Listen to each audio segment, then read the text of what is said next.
standing here, there are human lives, it's a human tragedy, that's what we're discussing and that's what we're engaging with.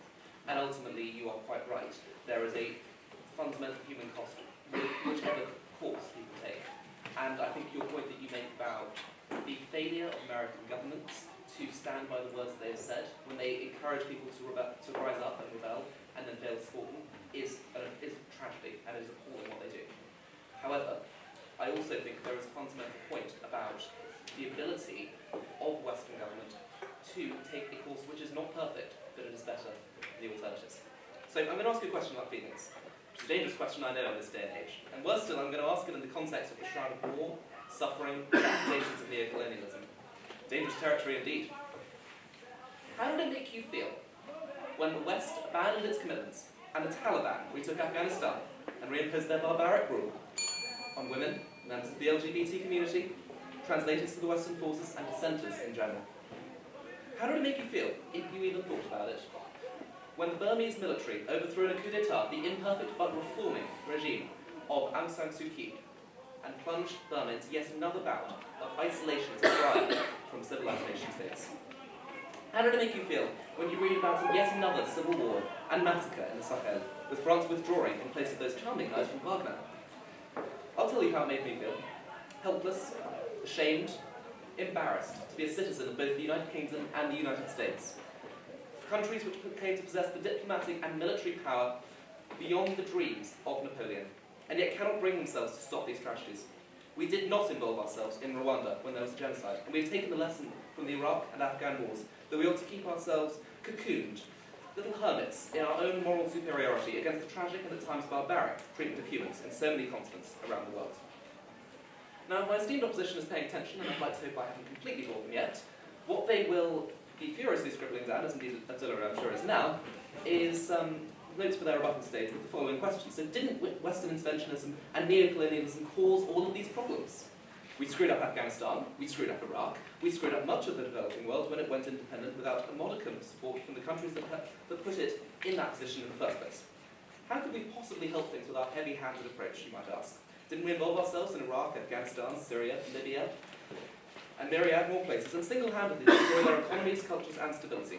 And after all, how can we judge? Aren't we just as bad as these countries? What with deporting people to Rwanda and plotting to leave ECHR and the other greatest hits of Ms. Bradman and Co?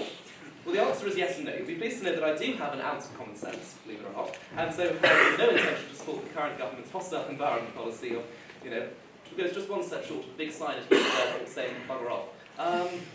Now, nor do I intend to stand here and say that the Iraq War or the war in Afghanistan was a success.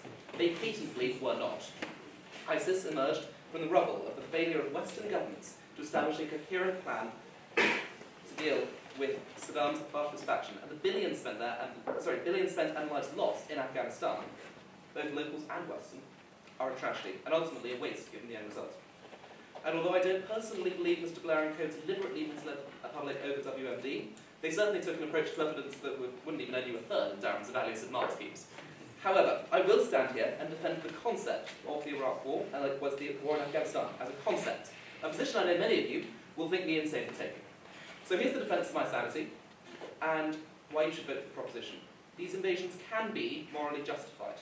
The Western governments, however, justified them incorrectly and executed them abysmally, leading to what you have talked about.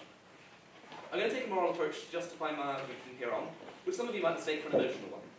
But it's not just appealing to your human instincts of sympathy. Anyone can do this by identifying human suffering and blaming its cause. An argument that proposition and opposition can use equally. Ultimately, there is human suffering caused by both sides. It's an inevitability.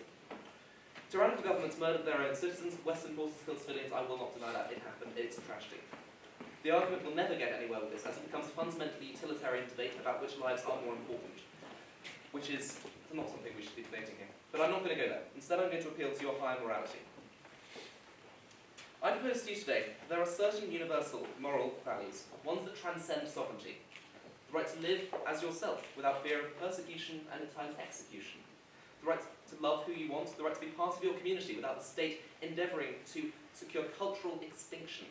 The right of a woman to make use of the same opportunities within society as a man, if she wishes. No country is perfect, and every country needs to improve, but there is a clear ethical difference between the bigotry that individuals may direct at others in Western Europe and North America, and the efforts undertaken in many Middle Eastern dictatorships over history to actively eliminate the Kurds and other ethnic groups, to the point of chemical weapons. Saddam Hussein did this, Assad is just as guilty. Ditto Rwanda. Need I go on? I'm sure a few of you will be hoping I don't, but I'm going to disappoint you. I think it ought to be a fundamental right, and one mandatory if other countries are to fully respect each other's sovereignty, that citizens be entitled to express their views and freely, and if necessary, change the government that represents them. I'm not proposing here the imposition of government diplomacy on every country from Singapore to Hungary. But in those nations which are so patently undemocratic and unrepresentative, where citizens are entrapped in a system from which they cannot escape, if the West can help, why should it not? So how do you solve this problem? Many people say diplomacy works. The British have done a better job than anyone else at persuading foreign leaders to, you might say, be an awfully good chap and refrain from oppressing people. Thank you very much. But nowadays, a disapproving raise of the eyebrow from the British ambassador doesn't work. And why do you think this is? That's because we have refused to back up our words with military or economic force. Now, the last example was, of course, completely facetious. But there is an important point that lies beneath. Chinese diplomacy, as we've heard, that works. Reason why is because they back it up with hard cash and also demand none of those pesky human rights. If you're an African or Middle Eastern dictator, why would you want to work with the West? They make you treat your people properly, they insist on economic prudence, which means there's fewer super yachts, and they spend less cash in your country. So, no, thank you. Western words have to be backed up by action. And the thing is, we've seen it. It works. Look at the Balkans. Adam, I know you've made points about Kosovo, but consider it now compared to 20 years ago. Consider it now compared to 20 to 30 years ago. The situation is transformed. NATO involved itself with effective short-term tactics and equally proved a long-term strategy. Slobodan Milosevic, as we've heard, carried out massacres with his cronies, Srebrenica being the most noticeable. He was ousted in the Balkans. It's certainly not perfect, but they are immensely stable compared to the past century. East Timor, Sierra Leone, there are various other examples where this has worked. There was a catastrophic risk of vast human devastation, and Western nations interceded with the effect. So what happens in Iraq and Afghanistan? Deliberate interventionists of the past 3 decades seem to think that occupying the moral high ground was an effective military strategy. They were wrong, and very foolish. Being right makes being effective no easier. They dropped the ball without doubt. They failed to recognise that when imposing these crucial human rights on the Afghan and Iraqi people, they had to bring people along with them. They had to engage local power brokers to a far greater extent than they did, and keep the local population on side. They failed and left in disgrace. And they ultimately discredited the value of internationalism which they intended to maintain. Through their justifications to people, arguably they lied, some say that, or they at least deceived and misled people. And they did it in such a way as to discredit that idea. Whereas had they levelled with the people and said, in a human society, in a civilized society, a civilized world in which we live, we cannot allow this to go on. We must intervene. Fundamentally, the wrong lesson was learnt from Iraq and Afghanistan.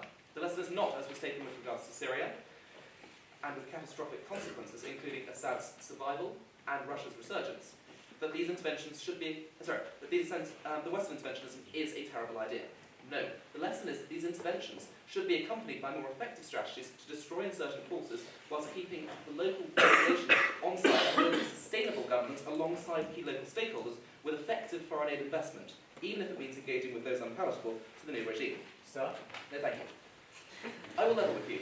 We are not going to invade Russia because of the atrocities they've inflicted on Ukraine. We don't have the firepower to do so. Likewise, we're not going to invade China over the way in which it has treated these Uyghurs. We simply can't do it. Diplomacy is key here, but so is showing these hostile governments that we're serious about maintaining certain key human rights universally. There is an opportunity to progress fundamental human values and rights worldwide. Why would we neglect to take it up? It's the right thing to do, and we can do it. Is it perfect? Of course not. But is it better than the alternative? I would argue yes. There are scarce few opportunities to make the world a better place. But would it not be nice to feel a little less helpless when waking up to read the next atrocity? Thank you.